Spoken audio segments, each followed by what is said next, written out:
Hi, welcome. Enjoy the content, subscribe, and turn on notifications. Caleb Mitchell always believed that building a strong marriage depended on small daily gestures. A coffee made with care in the morning, messages exchanged throughout the day, the simple act of asking how work went in the evening, these details, to him, were the foundation of any lasting relationship. At 34, a software engineer in Columbus, Ohio, Caleb had a well-established routine and a clear vision of what he wanted from life: stability, partnership, and above all, honesty.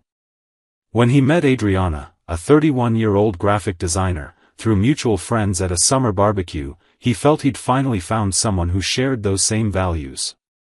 Adriana was charming. She had a contagious smile, a laugh that filled any room, and a way of talking that made anyone feel special. She was sociable, creative, and seemed genuinely interested in building a life with him. The first few months of dating were intense: weekend trips to mountain cabins, romantic dinners at cozy restaurants, deep conversations about dreams and future plans. Caleb fell in love not only with the woman Adriana appeared to be but with the idea of the future she represented. After a year and a half of dating, he proposed during a trip to Asheville, North Carolina, at a scenic overlook with views of the mountains. She said yes without hesitation, tears in her eyes and a tight embrace that seemed to seal an eternal commitment. The wedding took place in an intimate ceremony with close family and dear friends.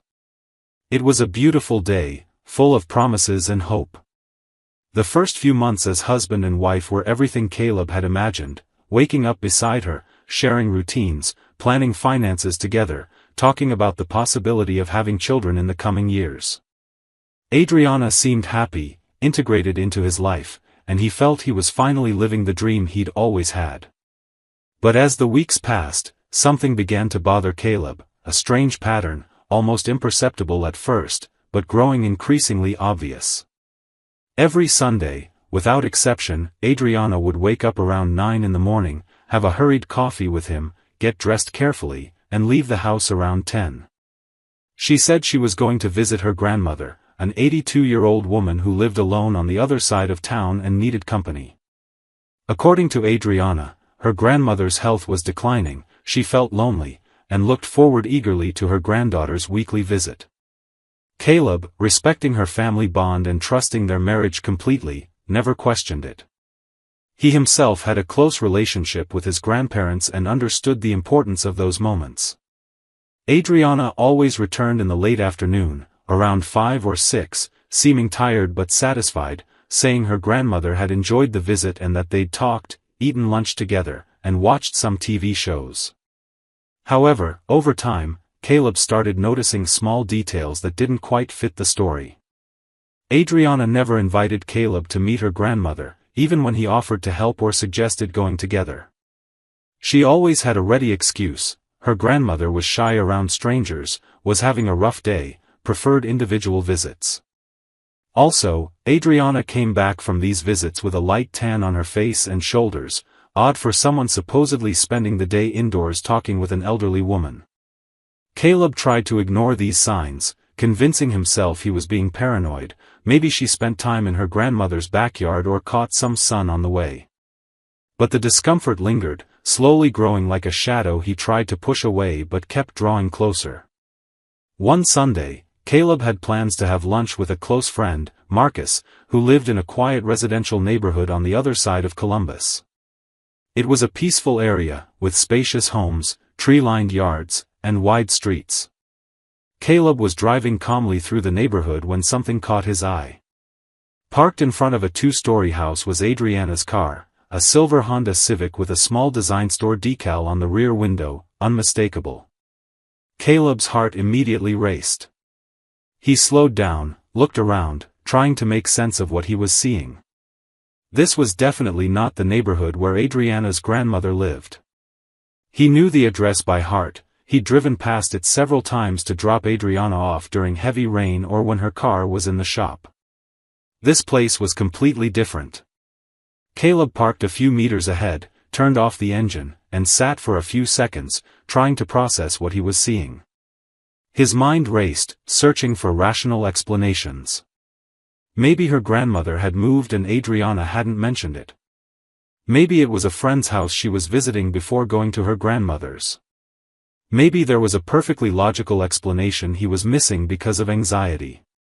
But something deep inside him, an instinct he couldn't ignore, told him this wasn't right. Caleb grabbed his phone, thought about calling Adriana, but hesitated. If he called, she might make up an excuse, leave the house quickly, and he'd never know the truth. The decision was made in a fraction of a second. He got out of the car, locked the door, and walked toward the house with firm steps, his heart pounding, his palms slightly sweaty. The house was beautiful, well-kept, with a pristine front garden and a wide entrance. Caleb climbed the porch steps, took a deep breath, and rang the doorbell. The chime echoed inside, followed by a few seconds of silence. He heard footsteps approaching, slow and relaxed. The door opened, and a young man, around 30, tall and athletic, with wet dark hair and wearing only swim trunks, stood there. The man paused in surprise, looking at Caleb with a confused expression, as if trying to figure out who this person was at his door. Caleb, in turn, looked past the man into the house, and felt the ground vanish beneath his feet. There, clearly visible in the living room from the entrance, stood Adriana. She was near a coffee table, wearing only a blue bikini Caleb had never seen before. Her hair was pulled into a bun, her skin slightly glistening as if she'd just applied sunscreen. On the table beside her were beach towels, sunglasses, and a half-empty bottle of wine.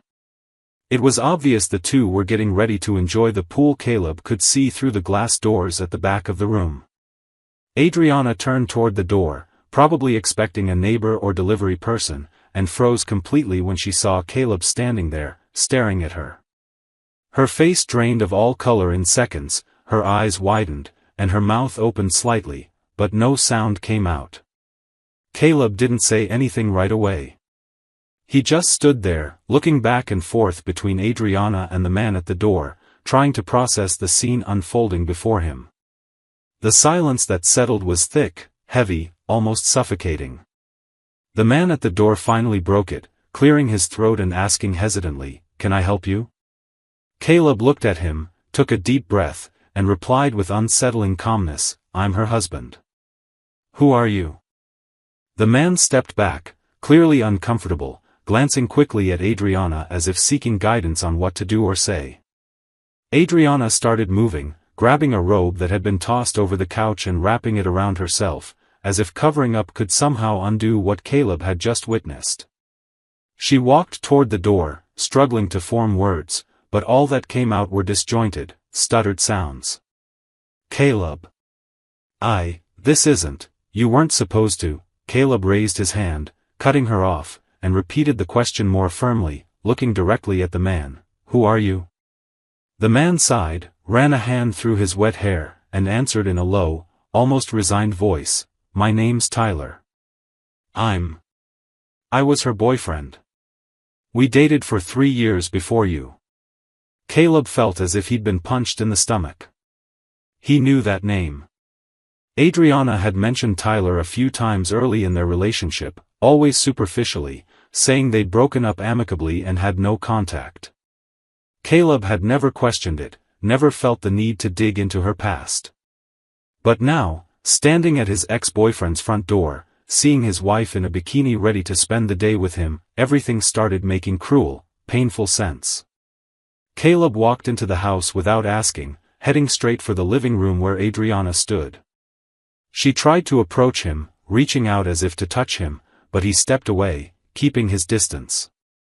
"You're going to explain to me what's going on here now," Caleb said, his voice trembling slightly but still controlled. Adriana took a deep breath, tears forming in her eyes, and tried to speak. "Caleb, I can explain. It's not what you think. Tyler and I are just friends. I come here on Sundays because he has a pool, and we just talk, nothing more." Caleb laughed, but it wasn't a laugh of joy. It was a bitter, disbelieving laugh, full of pain. "Just talk. You're in a bikini at your ex-boyfriend's house, on a Sunday, at the exact time you told me you were visiting your grandmother, and you expect me to believe it's just talking?" Adriana started crying, shaking her head, trying to move closer again. "I know it looks bad, but I swear I'm not doing anything wrong. Tyler and I are just friends. I didn't tell you because I knew you wouldn't understand." Caleb turned to Tyler, who was now leaning against the wall, clearly uneasy with the whole situation. "And you? Did you know she was married?" Tyler looked at the floor, then at Adriana, and finally at Caleb. He nodded slowly. "Yes, I knew." Caleb felt anger rising, hot and uncontrollable. "Then explain something to me. Why would an ex-boyfriend who knows she's married keep having her over every Sunday? And why would she feel comfortable enough to show up in a bikini?" Tyler sighed, crossed his arms, and after a few seconds of hesitation, decided to speak. "Look, man, I didn't want to get caught up in this, but since you're here, I'll be straight. Adriana and I never really broke up. When she met you, we were going through a rough patch, fighting a lot, and she decided to take a break. But she always made it clear she still had feelings for me. When she told you she was getting married, I thought it was crazy, but she said she needed stability, that you were a good guy who could give her what I couldn't at the time. But she never stopped coming here. On Sundays, we hang out, spend the day together, and yeah, we're involved. She's been with both of you at the same time." Tyler's words hit Caleb like an avalanche. Each sentence was a stab, each revelation shattered another piece of the illusion he'd built over the past months. Adriana was sobbing now, trying to deny it, saying Tyler was exaggerating, that it wasn't exactly like that, but her words sounded empty, desperate. Caleb looked at her, and for the first time since walking into the house, he felt not just anger, but a deep, almost unbearable sadness. "You used me," he said, his voice low but heavy with emotion. "You married me knowing you were still with him. You made me believe we had a future together, that we were building something real, while you kept a whole other life with your ex." Adriana tried to approach again, this time managing to grab his arm. "Caleb, please, listen to me. I know I messed up, I know this is horrible, but I love you. I love you both. I couldn't choose, I couldn't let either of you go. I know it's selfish, I know it's wrong, but please, we can talk, we can fix this." Caleb looked at her hand on his arm, then into her eyes, and felt something inside him break for good. "Fix it? You think this is fixable? You lied to me every single day for 6 months. Every Sunday you left the house saying you were visiting your grandmother, you were coming here, to him. You looked me in the eyes every night, told me you loved me, and I believed you. I believed every word." He pulled away from her grip, took a few steps back, and looked around the room. He saw photos on the shelf, pictures of Adriana and Tyler together, some clearly recent. He saw the intimacy of the place, the details only close people share. He turned to Tyler again and asked, "Did you know she was married from the start?" Tyler nodded. "Yes, I did. And look, I'm not proud of it, but Adriana was always clear with me. She said marrying you was a practical decision, that she needed someone stable, but her heart was still with me. I went along with it because, deep down, I never got over her either." Caleb shook his head, incredulous. "So the two of you decided together that it was okay to keep this going? That it was fine to deceive me, use me as a backup plan while you two carried on with your lives?" Adriana tried to interrupt, but Caleb wouldn't let her. "No, Adriana. Don't try to justify it. Don't try to soften it. You made a choice. You chose to betray me, lie to me, make me look like a fool. And the worst part is you did it so easily, so naturally, that I never suspected a thing. I trusted you completely." The silence that followed was heavy, filled with everything that couldn't be said, with everything that had been destroyed in those few minutes. Caleb took a deep breath, ran a hand over his face, and said, with a calm that even surprised him, "I'm leaving now.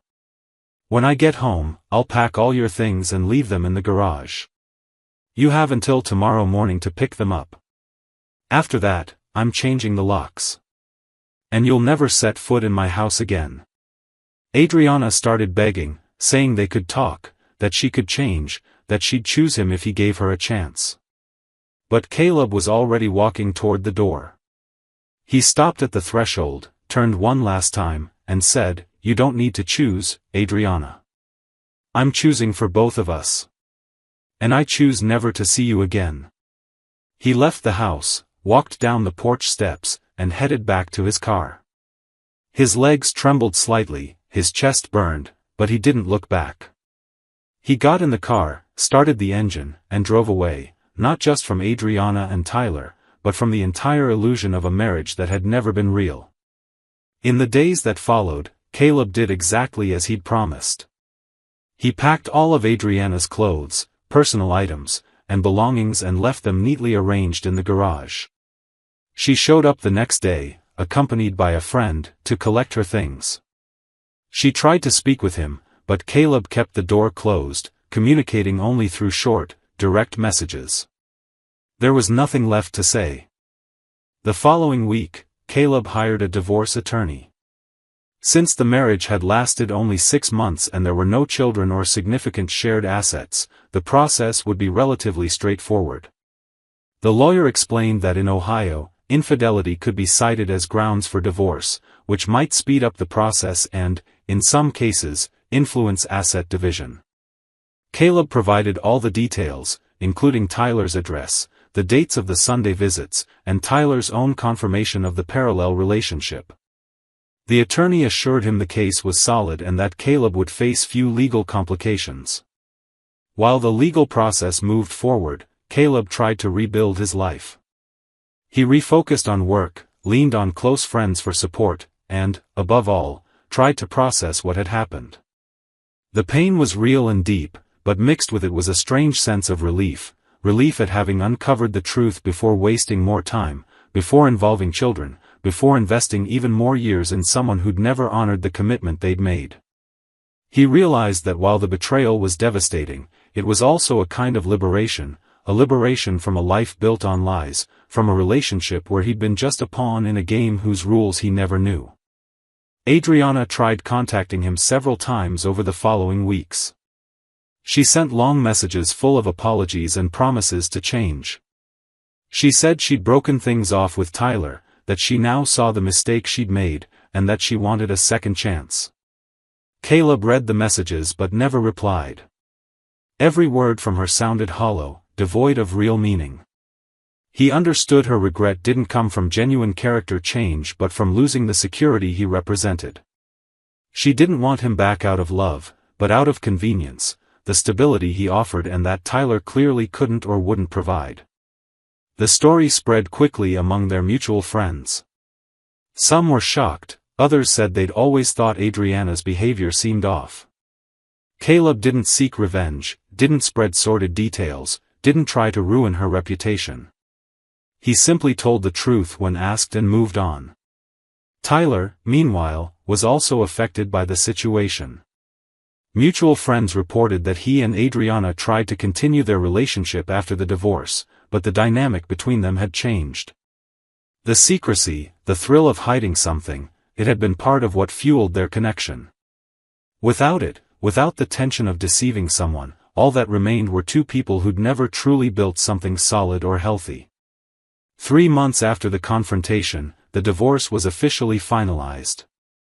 Caleb signed the papers in a quiet office alongside his lawyer, while Adriana did the same in another room. There was no final meeting, no last conversation. It was a bureaucratic, cold, definitive closure. When he left the office, Caleb felt a weight lift from his shoulders. For the first time in months, he could breathe without his chest tightening. The pain was still there, but it was no longer paralyzing. It was a pain he knew would fade with time, replaced by learning and growth. In the months that followed, Caleb focused on himself. He returned to the gym, picked up hobbies he'd abandoned, and traveled alone to places he'd always wanted to see. He reconnected with the version of himself that existed before Adriana, but now stronger, wiser, more aware of what he deserved and what he wouldn't tolerate.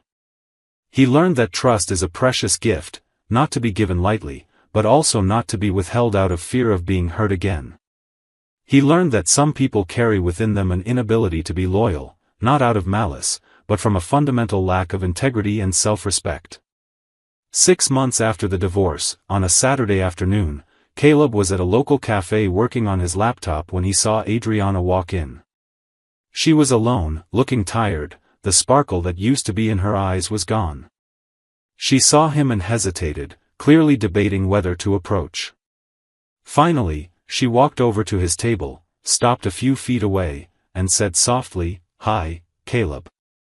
He looked up, closed his laptop, and replied politely but distantly, "Hi, Adriana." An uncomfortable silence followed. She seemed to be searching for the right words, but nothing felt adequate. Finally, she said, "You look good." Caleb nodded. "I am. I hope you are too." She shook her head slightly, eyes glistening. I ruined everything, didn't I? I had something good with you and threw it away." Caleb took a deep breath, looked at her, and answered honestly, "Yes, you did. But not because you threw away something good. You ruined it because you never let it be good in the first place. You were never fully present, never fully committed. And that, Adriana, isn't fixed with apologies or regrets." She wiped tears from her face, nodded, and said, "I know. I just wanted you to know I'm truly sorry." Caleb looked at her for a few more seconds, then picked up his laptop and stood. "I believe you are. But feeling sorry doesn't change what happened. Take care of yourself, Adriana." He walked past her, left the cafe, and headed to his car. He didn't look back. There was no need. That chapter was closed, definitively. Life went on. Caleb continued growing in his career, started new projects, made new friends. He grew closer to his family, spent more time with his parents and siblings, and valued the connections that were genuine and reciprocal. And, with time, he allowed himself to consider the possibility of loving again, but this time with his eyes wide open, clear boundaries in place, and the certainty that he'd never again accept being treated as an option or a backup plan. He'd learned, in the most painful way possible, that some people don't deserve the trust we place in them. And recognizing that, however difficult, is the first step toward freedom and building something truly worthwhile. Thank you for watching the video. If you enjoyed it, don't forget to subscribe to the channel and turn on notifications so you won't miss any updates. See you next time.